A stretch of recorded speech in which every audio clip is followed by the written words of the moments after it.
하나님의 아들 예수 그리스도, 그분이 성육신 하신 것으로는 뭔가 충분하지 않다. 하나님의 목적을 이루시기에. 그래서 하나님께서 그 충분한 무엇, 그것이 하나님의 아들 예수 그리스도가 십자가에 달려서 처절한 죽음을 당해야 하는 것이었죠. 그 십자가 죽음을 통해서 하나님께서 얻은 것이 뭐냐면 예수 그리스도와 함께 죽고 예수 그리스도와 함께 부활한 하나님의 영을 가진 새로운 피조물인 예수 그리스도를 믿는 한 사람을 얻게 되었습니다. 예수 그리스도를 믿는 그 한 사람은 하나님의 영을 가진 존재가 되어서 하나님을 추구할 수 있는 존재고, 하나님이 기뻐하는 것이 무엇인지, 하나님이 슬퍼하는 것이 무엇인지, 하나님이 싫어하는 것은 무엇인지를 알 수 있는 그런 존재가 된 것이죠. 그런 존재가 되었다라는 것은 하나님과 소통할 수 있는 존재가 되었다라는 것입니다.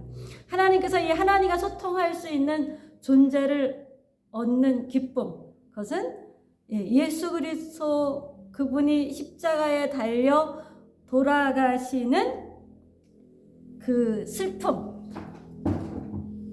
고통, 그것과는 비교할 수 없는 훨씬 큰 기쁨이었을 것입니다.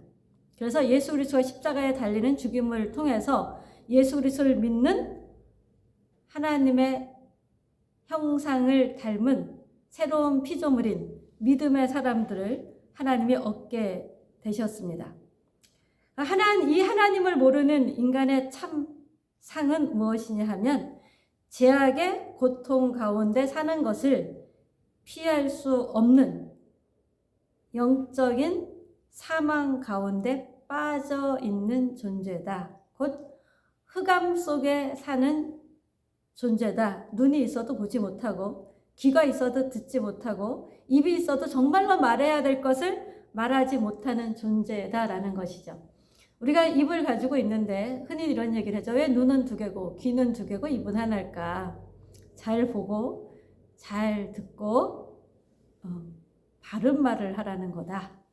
이렇게 생각하는데 우리는 눈이 두 개고 귀가 두 개지만 잘 보고 잘 듣고 좋은 말, 바른 말을 하기보다는 그냥 누구를 도마질하며 험담하는 말을 하기가 일수인 사람들이기도 하죠.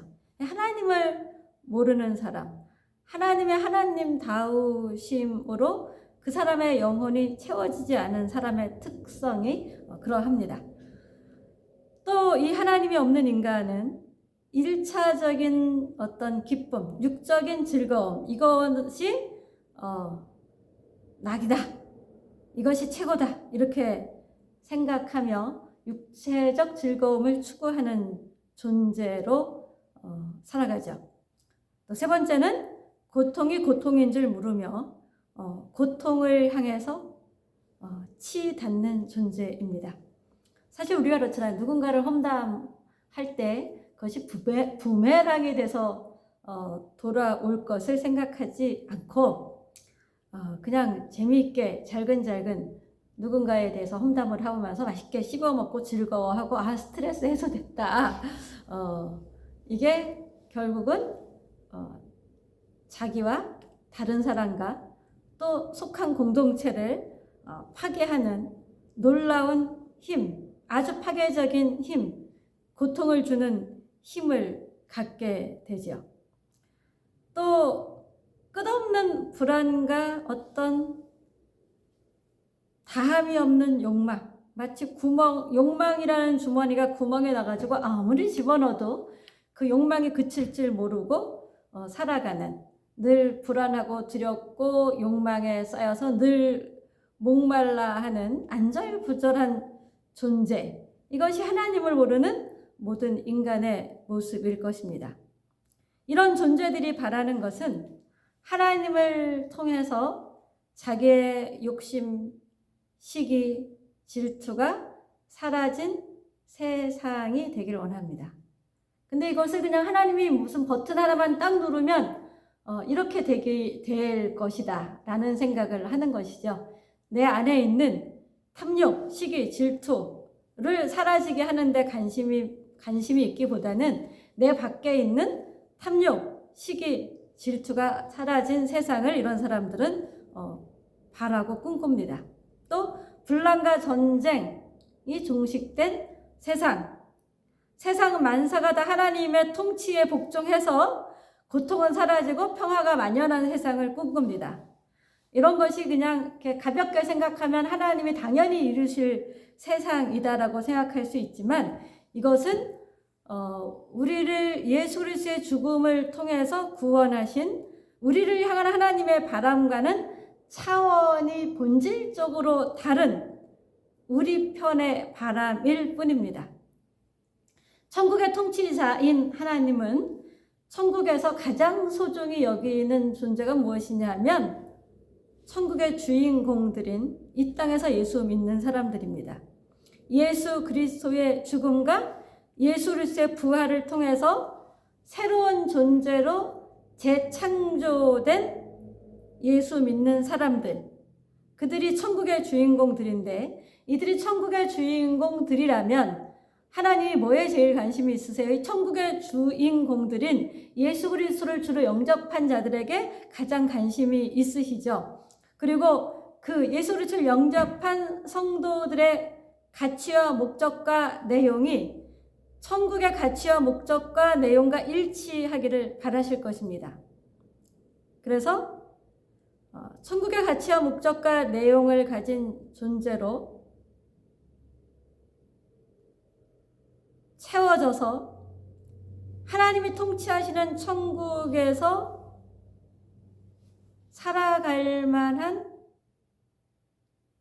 존재가 되기를 원하시는 것이죠. 왜냐하면 그런 존재가 천국에 있어야 천국은 천국다워지는 것이죠. 온갖 세상의 욕심으로 가득 찬 존재들이 천국으로 이동을 한다. 그러면 천국은 어떻게 될까요? 그냥 지옥과 같은 세상이 될 것입니다. 천국의 주인공인 사람, 이 사람들은 주 예수님의 죽음과 부활에 동참하여 재창조된 사람입니다. 그래서 이 재창조된 사람들을 하나님은 이 땅에서 천국에 걸맞는 존재로 만들어 가시는 수고를 오늘도 하고 계신 것이죠. 이 땅에서 예수 믿는 사람들이 살아가는 그 시간이라는 선물을 우리는 받았는데요. 이 시간이라는 선물, 인생이라는 선물이 곧 하나님께서 구원 역사를 이루어 가시면서 그 구원 역사 속에서 구원받은 자 다음으로 채워가는 과정이라는 것입니다. 하나님께서는 이 역사 속에서 구원 역사를 실행해 가시기 때문에 역사를 방치하는 하나님이 아니고요. 이 구원 역사를 실행하기 위해서 천국 백성 될 하나님의 자녀들보다는 이 세상 환경을 변화시키는 데 관심이 있는 분이 아니라 바로 하나님의 자녀된 존재들에게 관심이 있으십니다. 하나님은 이 세상을 어떻게 변화시키시길 원하시냐 하면 세상 속에서 살아가는 하나님의 자녀들을 사람다운 사람, 예수 닮은 사람, 하나님의 통치의 두 기둥인 사랑과 공의로 통치할 수 있는 마음의 힘과 중심과 능력이 있는 사람으로 구원받은 모든 사람들이 변화되기를 원하십니다. 그래서 그런 사람이 있는 교회는 사랑과 공의가 있는 교회가 될 거고요. 그런 사람이 있는 가정은 사랑과 공의가 있는 가정이 되겠죠. 그래서 우리 인생살이는 그렇게 단순하지 않습니다. 우리의 인생살이는 이 천국의 내용됨이 우리 안에 채워져야 되는 긴 과정이 우리의 인생 살이이기 때문에 희노애락이 뒤범벅이 되어 있는 게 우리 인생 살이입니다. 그리고 고통의 쓴잔이 도처에 놓여 있는 게 우리 인생 살이입니다. 하나님이 우리를 싫어해서, 우리를 미워해서, 또는 우리가 뭔가 잘못해서 그 형벌로 인생의 쓴잔을 도처에 놓여 있는 것이 아니라 하나님께서 이 죄와 어둠 가운데 물들어 살던 우리를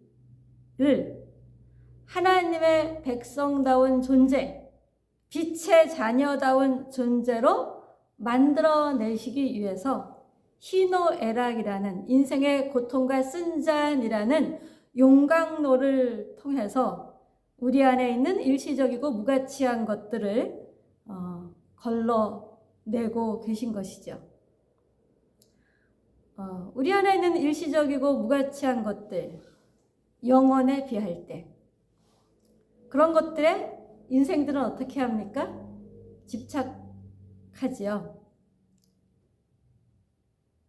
그래서 고통이라는 선물이 없다면 우리는 이 땅에서 살아가는 삶 동안에 영원한 세계 속에 남을 영원한 것을 추구하는 갈망과 지혜, 영원한 것이 무엇인가 라는 그 영원의 내용을 알 수 없는 존재가 됩니다.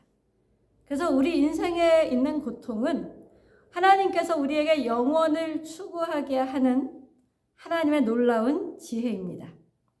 십자가의 죽음이 끝이 아닌 하나님의 새로운 시작인 재창조였듯이, 그런데 그 십자가의 죽음은 누구도 상상할 수 없는 전능한 하나님의 지혜였고 능력의 발현이었듯이 우리가 이 세상을 살아가면서 만나는 고통 또한 하나님의 놀라운 지혜와 능력의 발현입니다.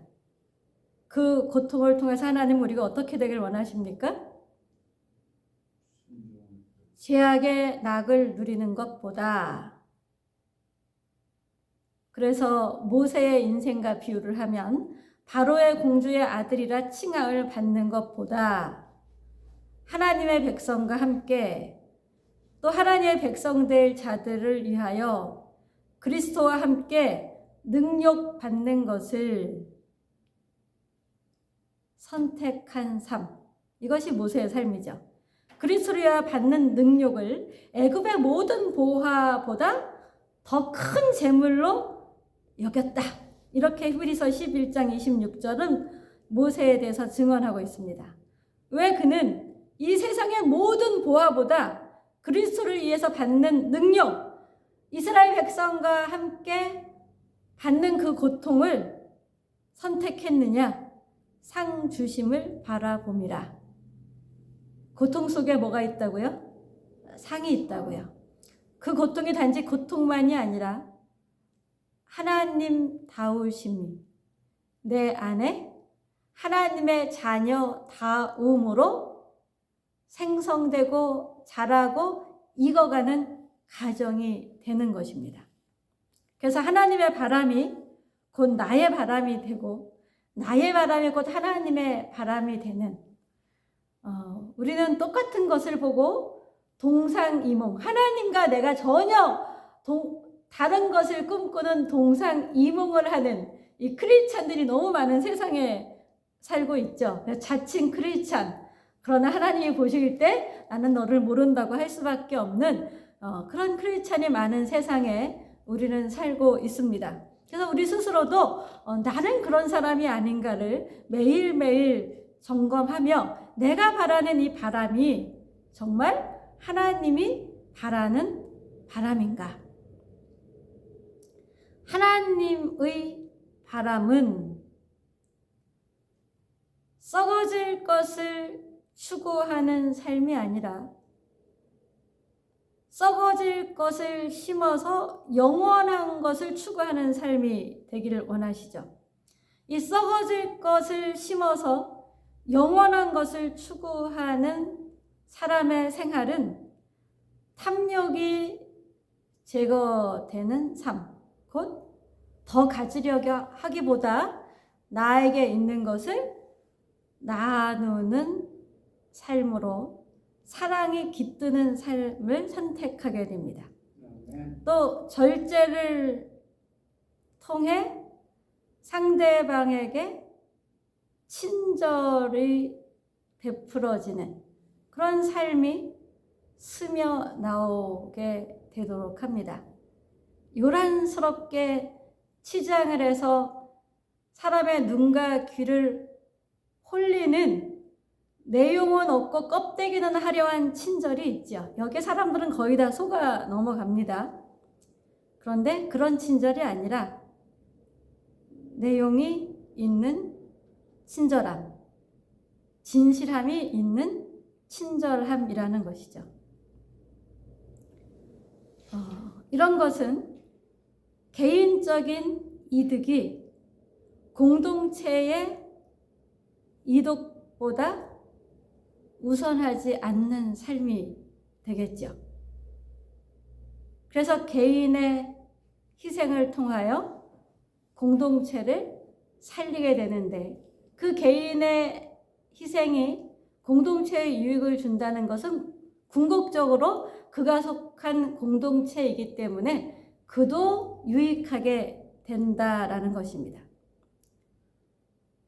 어떠십니까? 우리의 바람을 하나님의 바람 앞에 비추어 보며 조정할 수 있는 오늘이라는 삶을 살 수 있는 이 기회를 얻은 것은 우리에게 놀라운 특권이고 복입니다. 오늘이 곧 하나님이 주신 복된 시간인 거죠. 이 복된 오늘이라는 시간에 우리의 바람이 하나님의 바람과 일치하고 있는지를 우리는 아침 저녁으로 점검하며 하나님 앞에 살아가는 삶이 될 때 썩어질 것으로 심어 영원한 것을 거두는, 예수 그리스도께서 재림에 오실 때 예수 그리스도라는 신랑에 걸맞는 신부로 단장된 하나님의 사람들이 될 수 있을 것입니다. 기도합니다. 하나님, 항상 신앙생활하면서 문제되는 것이 하나님이 바라시는 것과 우리가 바라는 것의 차이에 있음을 이 시간 생각합니다. 하나님의 바람, 하나님의 뜻, 하나님의 목적과 우리의 바람과 우리의 뜻과 우리의 목적이 하나 될 수 있는 하나님의 지혜로 우리를 붙들어 주시고, 하나님의 지혜가 가득 넘쳐나는 우리 교회 모든 성도들 되어지도록 함께하여 주시옵소서. 그래서 이 땅에서 하나님 다움의 내용이 우리 존재 안에 가득 차는 자들이 되어 하나님이 원하시는 하나님의 통치가 우리를 통하여 우리가 속한 사회 속에 성령의 바람과 함께 일어나는 그런 이 땅의 삶이, 이 땅의 세계가 되어지도록 은혜를 베풀어 주시옵소서. 우리 교회, 이 원주 지역, 강원도, 이 대한민국, 이 한반도가 하나님이 사랑하시는 이 세상이 오직 하나님께서 새롭게 하시는 은혜와 부흥의 역사로 다시금 새로워지기를 간절히 소원하고 바라며 예수 그리스도 이름으로 기도드립니다. 아멘.